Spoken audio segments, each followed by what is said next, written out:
नमस्ते। कभी सोचा है कि एक ही तापमान मान लीजिए 30 डिग्री एक शहर में सुहाना लगता है और दूसरे शहर में एकदम चिपचिपा और बेहाल कर देने वाला क्यों महसूस होता है।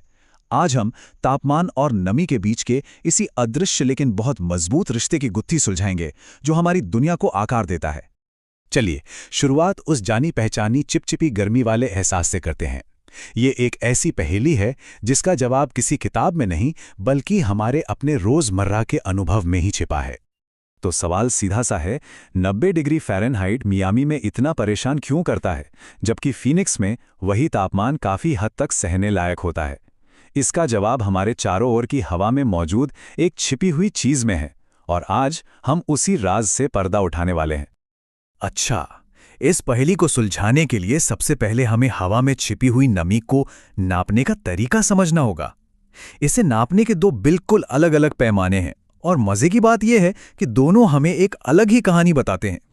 तो पहला है एब्सोल्यूट ह्यूमिडिटी। इसको ऐसे समझिए कि हवा के एक तय हिस्से में पानी की असल मात्रा कितनी है, बस सीधा सा हिसाब, इसमें कोई लाग लपेट नहीं। लेकिन जो चीज़ सबसे ज्यादा मायने रखती है वो है रिलेटिव ह्यूमिडिटी।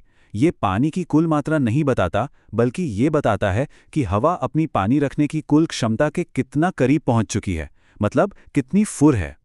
तो देखा, यही है सारा खेल। एक है कितना पानी है और दूसरा है कितना पानी हो सकता है। और ये जो क्षमता है ना, यही बदलती रहती है, और बस यहीं से सारी कहानी दिलचस्प हो जाती है।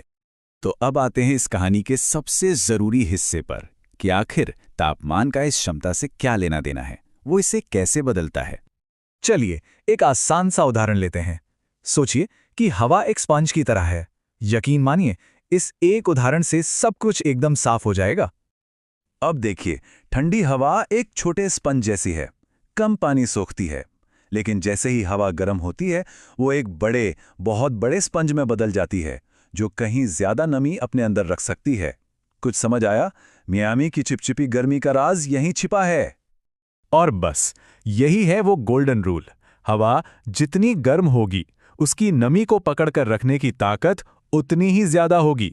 ये प्रकृति का एक बहुत ही बुनियादी नियम है, जिसके कई दिलचस्प नतीजे होते हैं। अच्छा, अब जब ये कनेक्शन समझ आ गया है, तो कुदरत की कुछ बहुत ही खूबसूरत चीजें, जैसे कि ओस, कोहरा और बादल, इनके बनने का राज भी खुल जाता है। असल में ये सब एक ही कहानी के अलग अलग किरदार हैं।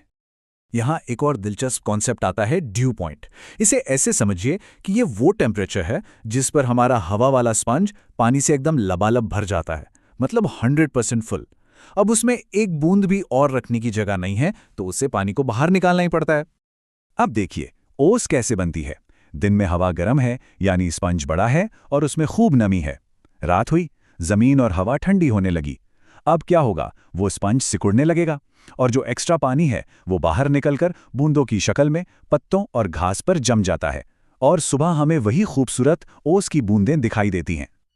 और मजे की बात यह है कि ठीक यही प्रोसेस कोहरे और बादलों को भी बनाता है। बस फर्क इतना है कि जब ये जमीन के पास होता है तो उसे हम कोहरा कहते हैं, और जब यही काम बहुत ऊंचाई पर आसमान में होता है तो बादल बन जाते हैं। है ना कमाल? एक ही साइंस, बस जगह अलग अलग। ठीक है, ये सब जानना बड़ा दिलचस्प है, लेकिन सवाल ये है कि इसका हमारी रोजमर्रा की जिंदगी पे क्या असर पड़ता है। तो असर बहुत गहरा है।